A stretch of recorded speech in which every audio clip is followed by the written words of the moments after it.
The Russian army just threw everything they had at Ukraine's southern front.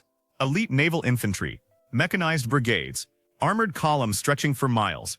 They were going to crush the Ukrainian lines, reconnect Donetsk to Zaporizhia, and finally secure the land bridge to Crimea. That was the plan, but something went catastrophically wrong. And what happened next has turned Putin's entire summer offensive into a strategic nightmare. Here's what Moscow didn't see coming. While Russian commanders were moving their best units south, Ukrainian paratroopers were already there, waiting, watching. The 95th Air Assault Brigade, one of the most lethal light infantry units in the entire war, had been sitting in complete radio silence for 2 weeks. No electronic signatures, no drone activity that could give them away, nothing. They'd gone ghost. And when the Russians finally committed their forces, they walked straight into a killing field designed by some of the sharpest military minds Ukraine has to offer. To understand why this matters, you need to know what Ukraine just pulled off. In the span of weeks, Ukrainian forces liberated over 630 square kilometers of occupied territory. That's not a minor tactical gain. That's a strategic earthquake. The backbone of this operation was General Oleg Apostol's air assault forces, soldiers trained for rapid infiltration and vertical envelopment.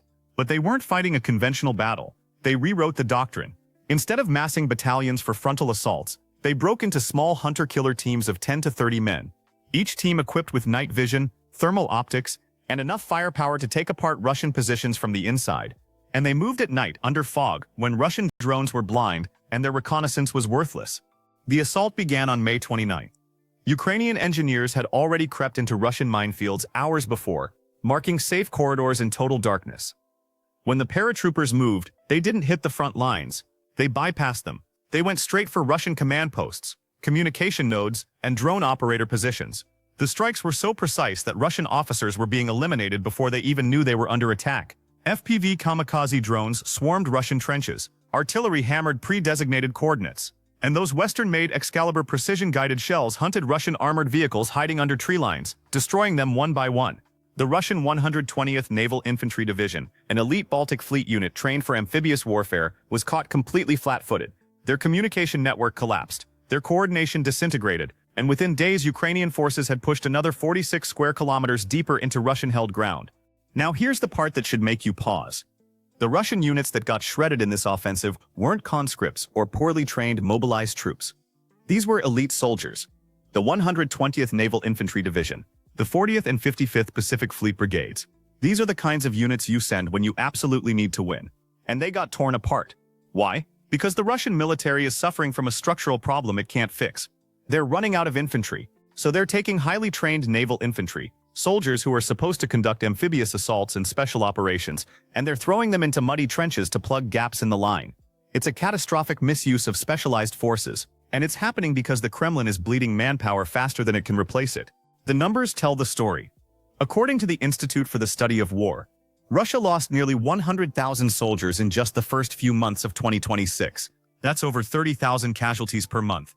These are Second World War level attrition rates, and it's not sustainable. Russia set a recruitment goal of 409,000 new contract soldiers for this year. They're not even close. Every month, their losses exceed their recruitment.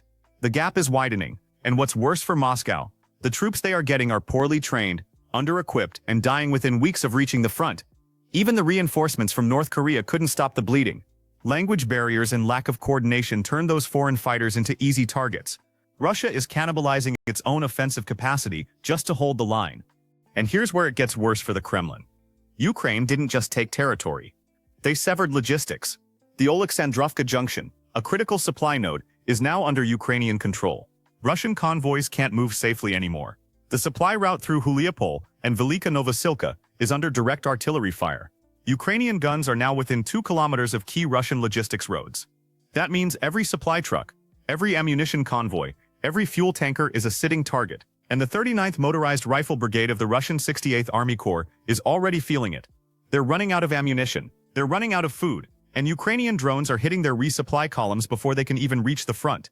But the real danger is further south. The land corridor to Crimea, the highway and rail line running through Melitopol and Tokmak, is now within range of Ukrainian HIMARS and ATAK-MS missiles. If that corridor gets cut, Crimea is logistically isolated. The entire peninsula would have to be supplied by sea or by the Kerch Bridge, both of which are vulnerable. Russian engineers are frantically digging defensive positions, laying concrete dragon's teeth, building massive trenches.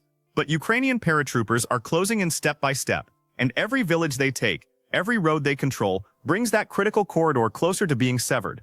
This is where the strategic picture starts to collapse for Russia. Putin's summer offensive was supposed to connect Donetsk and Zaporizhia, secure the southern front, and create momentum for negotiations. Instead, the offensive has stalled. Russian forces have been pushed onto the defensive across multiple axes. The Pokrovsk direction, which was supposed to be a breakthrough point, has slowed to a crawl. The Kupiansk and Lyman fronts have gone quiet. Russia is no longer attacking. They're desperately trying to hold what they have, and they're failing.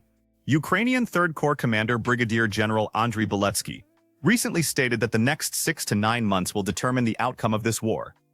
That's not hyperbole. That's an assessment based on cold battlefield math. If Ukraine can maintain this pace, if Western ammunition packages keep flowing, and if Russian losses continue at current rates, Moscow's offensive capacity will be exhausted. Putin will have no choice but to freeze operations. But freezing operations means conceding the initiative. It means Ukraine dictates the tempo, and it means the Kremlin has lost the strategic advantage it thought it had secured. So what options does Putin have left?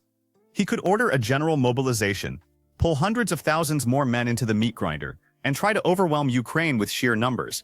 But that's political suicide. The oligarchs won't tolerate it. The Russian public won't tolerate it. And even if he does it, those men will be untrained, poorly equipped, and slaughtered just like the waves before them.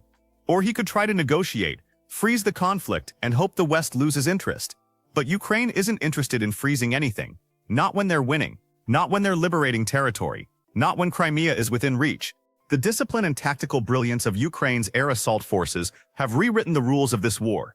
Small, highly trained teams using superior intelligence, electronic warfare, and precision strikes have proven they can dismantle numerically superior forces. The epic being written on the plains of Oleksandrovka and Huliaipole is a masterclass in modern combined arms warfare. And it's a nightmare for anyone who thought Russia's size and industrial base would guarantee victory. So here's the question you need to ask yourself. Can Russia establish a new defensive line before its logistics routes are completely cut? Or will Ukrainian paratroopers continue this offensive all the way to the gates of Crimea? Because if that land corridor falls, if Crimea becomes isolated, the entire strategic foundation of Russia's war effort collapses. And Putin will have to explain to his generals, his oligarchs, and his people how he lost the one prize he claimed this war was fought to protect.